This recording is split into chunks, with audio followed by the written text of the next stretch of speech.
शब्द की शक्ति अनंत है, शब्द ही ब्रह्म है। क्योंकि जिस प्रकार ब्रह्म की शक्ति असीमित व अनंत होता है, वह कितना भी अपने आकार को संकुचित कर सकता है और कितना भी विस्तार दे सकता है।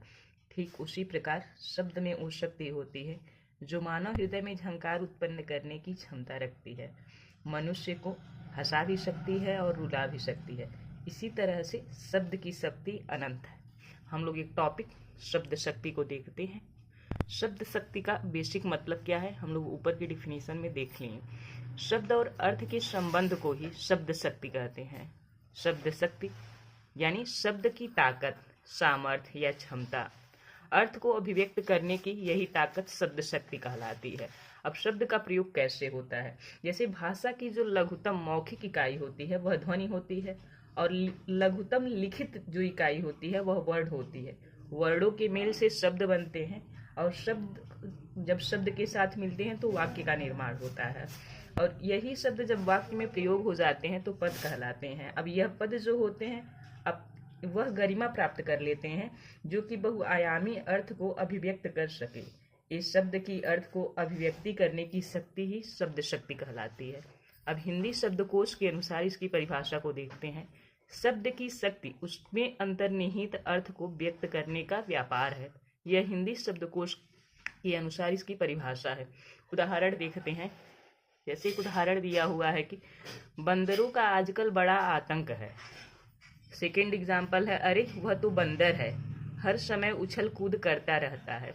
यहाँ पे एक ही शब्द दो वाक्य में प्रयोग हुआ है और दोनों का अर्थ अलग है। यहाँ पे बंदरों का आजकल बड़ा आतंक है, यहाँ पे बंदर का अर्थ जानवर से लेंगे। वहीं दूसरे सेंटेंस में, दूसरे वाक्य में, अरे वह तो बंदर है, हर समय उछल कूद करता रहता है। यहाँ पे बंदर का तात्पर्य उछल कूद करने वाले बालक से या मनुष्य से है। आचार्य मम्मट ने अपने काव्य प्रकाश ग्रंथ में शब्द शक्ति के 3 भेदों का उल्लेख किया है, जो कि है अभिधा, लक्षणा, व्यंजना। अभिधा जो कि सीधे अर्थ प्रयुक्त करता है, मुख्यार्थ होता है, वाच्यार्थ होता है। लक्षणा लक्ष्य मतलब अपने लक्ष्य को वह भेदता है अर्थ के हिसाब से। व्यंजना जो कि व्यंग्यार्थ होता है। ऐसे शब्द बोले जाए, ऐसे वाक्य बोले जाए जो सीधे हमें आहत करे, चोट पहुंचाए, वह व्यंग्यार्थ होता है। मीमांसकार कुमारिल भट्ट ने तात्पर्य को भी चौथी शब्द शक्ति माना है, लेकिन अधिकांशतः इन्हीं 3 को प्रमाण दिया गया है, अभिधा, लक्षणा और व्यंजना को। जब हम शब्दों का अर्थ ग्रहण करते हैं तो इसे कई आधार पर ग्रहण करते हैं। एक तो हम साधारण अर्थ ग्रहण करते हैं, दूसरा लक्षण या गुणों के आधार पर अर्थ ग्रहण करते हैं, तीसरा हम अन्य आधार पर अर्थ ग्रहण करते हैं। तो जो साधारण या मुख्य अर्थ ग्रहण करते हैं उसे ही अभिधा शब्द शक्ति कहा जाता है। अभिधा शब्द शक्ति में इसे ही वाचक कहते हैं, वाच्यार्थ कहते हैं, मुख्यार्थ कहते हैं। अभिधा को मुख्या या अग्रिमा भी कहते हैं, क्योंकि जो मुख्य अर्थ यानी जो वक्ता बोल रहा है, श्रोता उसी अर्थ को उसी भाव से ग्रहण कर रहा है, इसीलिए इसे अभिधा शब्द शक्ति कहते हैं।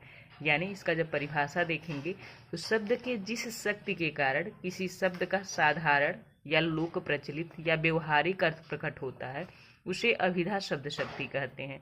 जैसे घोड़े अस्तबल में बंधे हैं, तो यहाँ पे बंधना का अर्थ जो वक्ता बोल रहा है, श्रोता उसी अर्थ में ग्रहण करेगा, उसी रूप में ग्रहण करेगा। इसका जो अर्थ है सीमित होता है, संकुचित होता है, निश्चित अर्थ लिया जाता है। इसे ही अभिधा शब्द शक्ति कहते हैं। रमा नृत्य कर रही है, तो यहाँ पे नृत्य करने का अर्थ नृत्य करना ही लिया जाएगा, इसका मुख्यार्थ लिया जाएगा, वाच्यार्थ लिया जा रहा है। यानी वाचक जो बोल रहा है उसी अर्थ को, उसी निश्चित अर्थ को श्रोता द्वारा ग्रहण किया जाता है। अभिधा शब्द शक्ति में 3 तरह के शब्द प्रयुक्त होते हैं, जिसमें है रूढ़ शब्द जिसे रूढ़ी अभिधा कहते हैं, यौगिक शब्द जिसे यौगिक अभिधा शब्द शक्ति कहते हैं, योगरूढ़ शब्द योगरूढ़ अभिधा शब्द शक्ति। इसके 3 प्रकार बताए गए हैं। यानी अभिधा शब्द शक्ति की अगर प्रकार की बात पूछेगा तो 3 तरह के शब्द प्रयोग होते हैं, इसीलिए 3 तरह के प्रकार होते हैं, रूढ़ी अभिधा, यौगिक अभिधा, योगरूढ़ अभिधा। रूढ़ शब्द या रूढ़ी अभिधा यानी जो मूल शब्द होता है, जिसका खंड नहीं किया जा सकता, या खंड किया जाए तो उसका कोई सार्थक अर्थ नहीं निकलता है, उसे रूढ़ी अभिधा या रूढ़ शब्द कहते हैं। जो अर्थ सामान्य प्रचलित होता है उसी अर्थ को लेते हैं। जैसे घर, पानी, हाथी, घोड़ा, फल। घर को अगर तोड़ा जाए घ और र तो कोई अर्थ नहीं निकल रहा है, कोई सामान्य अर्थ नहीं निकल रहा है। पानी में पा और ना को अलग किया जाए तो कोई सार्थक अर्थ नहीं निकल रहा है, तो यह रूढ़ी शब्द हो जाएगा। वहीं यौगिक शब्द योग से बने होते हैं, इनका निर्माण यौगिक शब्दों से बना होता है, यानी दो शब्दों के योग से बने होते हैं। प्रत्येक खंड का सार्थक और स्वतंत्र अर्थ होता है और इसके अर्थ का स्वरूप शब्द के अनुसार लेते हैं। जैसे पाठशाला, पाठ और शाला, शाला का अर्थ होता है घर, पाठ का अर्थ होता है जहाँ पे पढ़ाई होती है। पाठशाला मतलब ऐसा घर जहाँ पे पढ़ाई होती है। तो इन दोनों सार्थक शब्दों का स्वतंत्र अर्थ है, सार्थक अर्थ है। और पाठशाला यानी विद्यालय से। रसोई घर, रसोई का भी अर्थ है, घर का भी अर्थ है, रसोई घर। हिम धन आलय, हिम का भी अर्थ है, आलय का भी अर्थ है, तो हिमालय।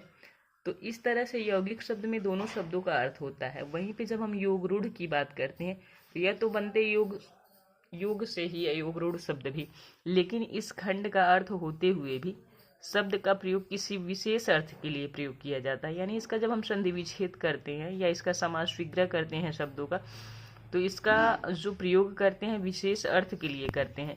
जैसे लंबोदर, तो लंबोदर में लंबा है जिसका उदर, अर्थात भगवान श्री गणेश। तो लंबा और उदर। पंकज, पंक और ज यानी कीचड़ में जन्म लेने वाला, अर्थात कमल।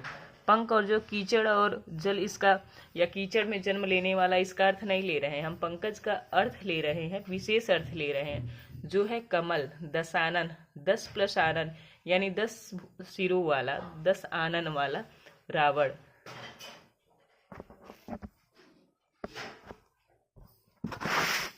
लोगों ने अभिधा शब्द शक्ति को देखा जहाँ पे मुख्यार्थ लिया जाता था। अभी देखते हैं हम लोग लक्षणा शब्द शक्ति। मुख्यार्थ के बाधित होने पर शब्द के किसी अन्य अर्थ यानी लक्ष्यार्थ का बोध कराने वाले शब्द शक्ति लक्षणा शब्द शक्ति कहलाती है। लक्षणा शब्द शक्ति द्वारा व्यक्त अर्थ लक्ष्यार्थ कहलाता है और लक्ष्यार्थ को व्यक्त करने वाला शब्द लक्षक कहलाता है। लक्षणा शब्द शक्ति में 3 स्थितियां महत्वपूर्ण होती हैं। पहला, मुख्यार्थ का ज्ञान और उसमें बाधा, यानी मुख्य अर्थ को हम नहीं ले रहे हैं, अभिधा शब्द शक्ति को नहीं ले रहे हैं और उसमें बाधा उत्पन्न हो रही है। दूसरा, मुख्यार्थ और लक्ष्यार्थ में संबंध होता है, यानी मुख्यार्थ को उपेक्षित करके लक्ष्यार्थ सामने नहीं आता, बल्कि दोनों में गहरा संबंध होता है। लक्षणा द्वारा भिन्न अर्थ का ज्ञान होता है।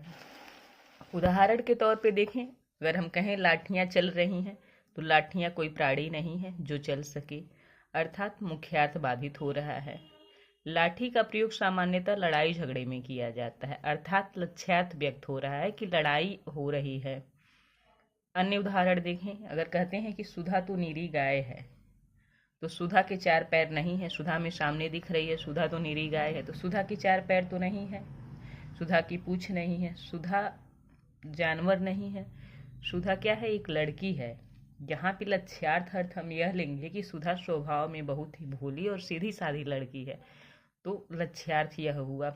अगला हम लोग बोलेंगे तुम तो भाई लोहे के बने हो। अगर हम ये बोलते हैं कि तुम तो भाई लोहे के बने हो, तो कोई व्यक्ति लोहे का बना है, इसका तात्पर्य यह नहीं है कि वह पुतला है, मूर्ति है, वह व्यक्ति है, सशक्त है।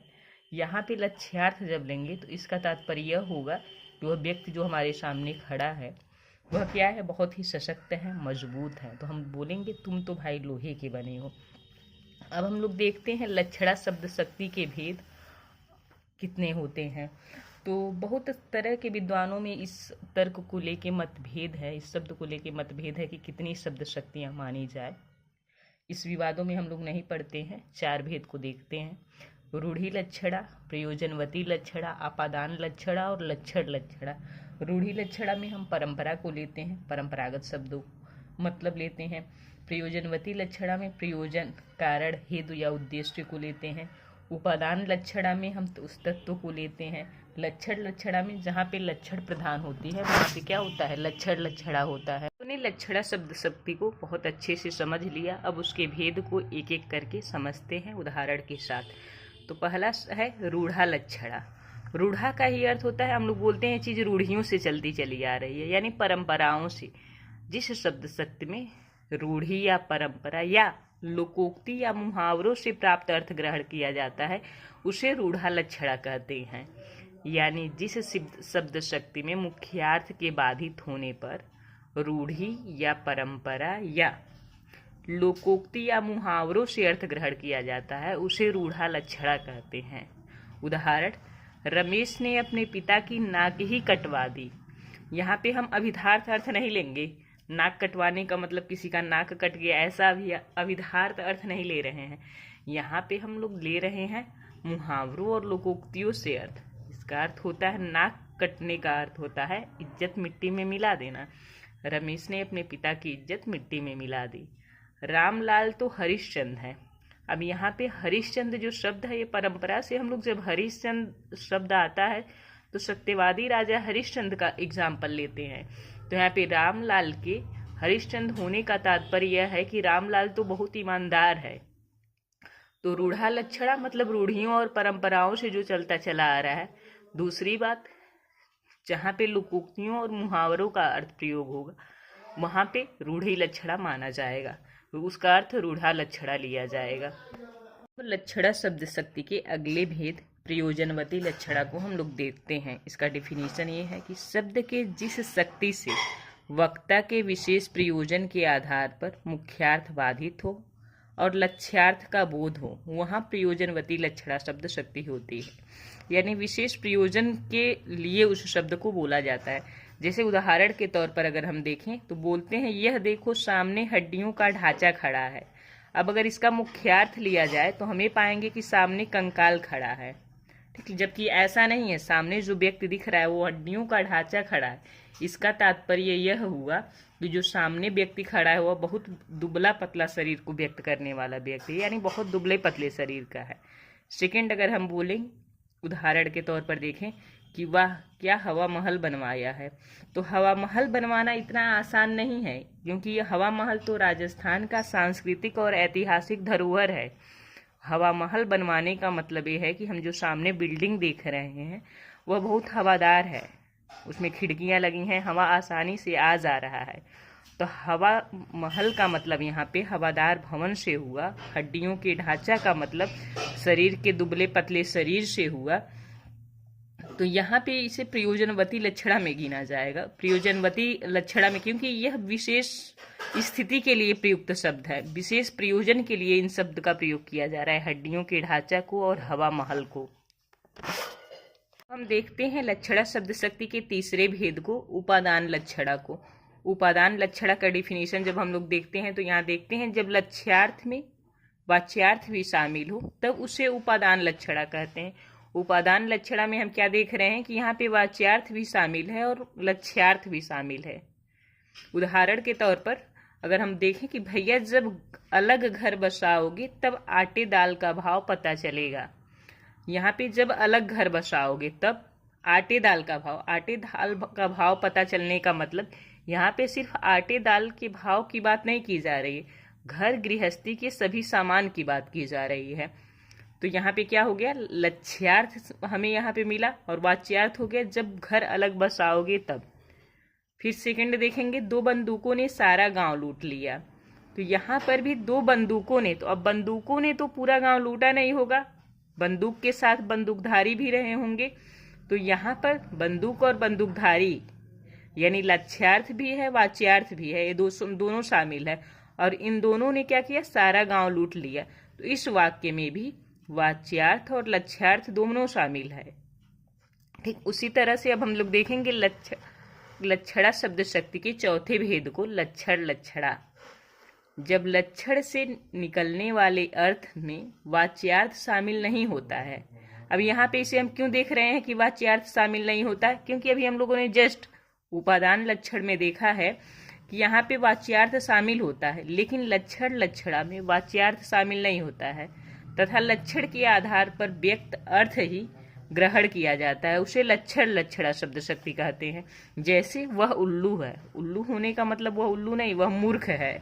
उल्लू का अर्थ यहाँ पे मूर्ख लिया जाएगा, यानी उल्लू के लक्षण को लिया जा रहा है। तुम्हारा हृदय तो पत्थर का बना है, यहाँ पे पत्थर का अर्थ कठोरता से लिया जाएगा, संवेदनहीनता से लिया जाएगा, यानी पत्थर के लक्षण को लिया जा रहा है।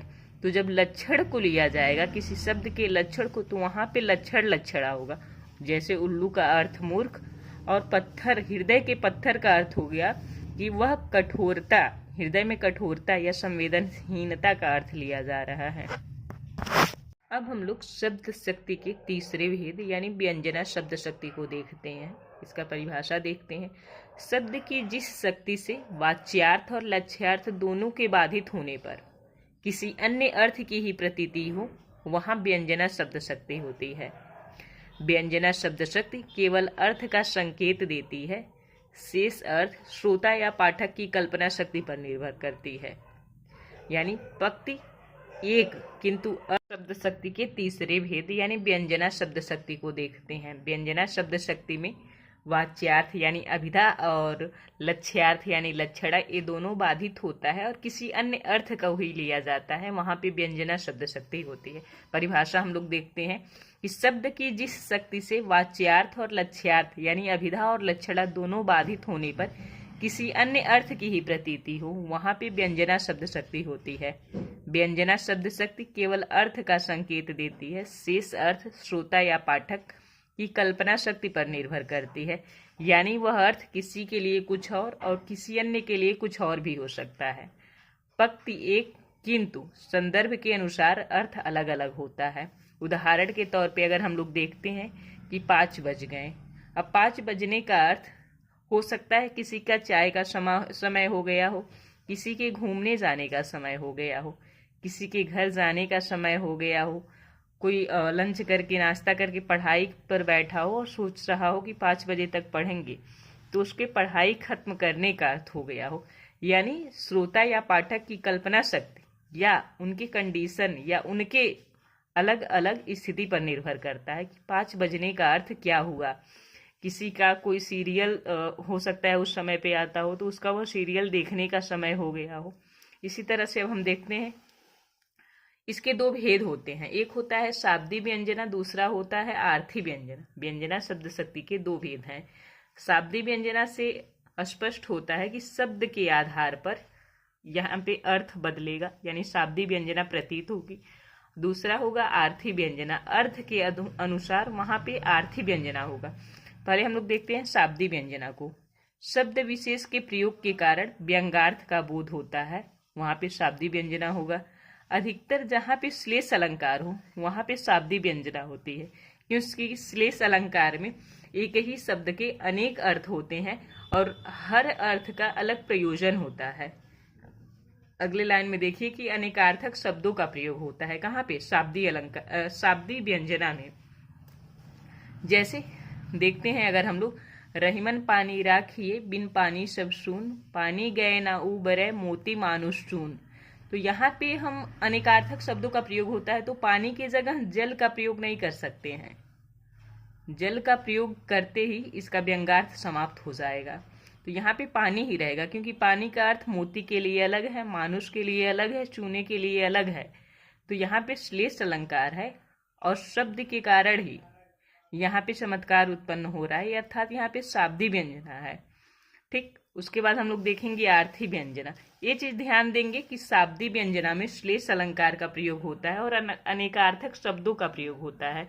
वहीं आर्थी व्यंजना में शब्द के अर्थ पर निर्भर शब्द शक्ति है यह आर्थी व्यंजना। जहाँ शब्द बदलने पर ही व्यंग्यार्थ व्यक्त हो, वहां पे आर्थी व्यंजना कहलाता है। यानी यहाँ पे अर्थ लिया जा रहा है, तो शब्द बदल भी दिया जाए तो भी वहां पे व्यंग्यार्थ प्रकट होता है या व्यक्त होता है। यहाँ पे एक अर्थक शब्दों का प्रयोग किया जाता है, जैसे री अभाव की चपल बालिके, री ललाट की खल रेखा। यह जो लाइन है प्रसाद की पंक्ति कामायनी के चिंता सर्ग से लिया गया है कि री अभाव की चपल बालिके, अभाव की चपल बालिके में हृदय के अस्थिर करने वाली भाव निहित है। री ललाट की खल रेखा, ललाट की खल रेखा मतलब मस्तक पर दुर्भाग्य की संकेतक रेखा का भाव निहित है। अतः यहाँ पे आर्थी व्यंजना है। अर्थ निकालेंगे, यहाँ खल रेखा का मतलब दुष्ट रेखा है, चपल बालिका के मतलब अस्थिर कर देने वाला भाव है मन को। तो आर्थी व्यंजना में अर्थ के आधार पर यहाँ पे शब्द बदले जा सकते हैं, अर्थ व्यक्त होंगे शब्द बदलने पर, एकार्थक शब्दों का प्रयोग होगा, वहीं शाब्दिक व्यंजना में अनेकार्थक शब्दों का प्रयोग होगा, और वहां पे श्लेष अलंकार होता है, वहां पे शाब्दिक व्यंजना होता है। इस तरह से हम लोग का अभिधा, लक्षणा और व्यंजना शब्द शक्ति कंप्लीट हुआ।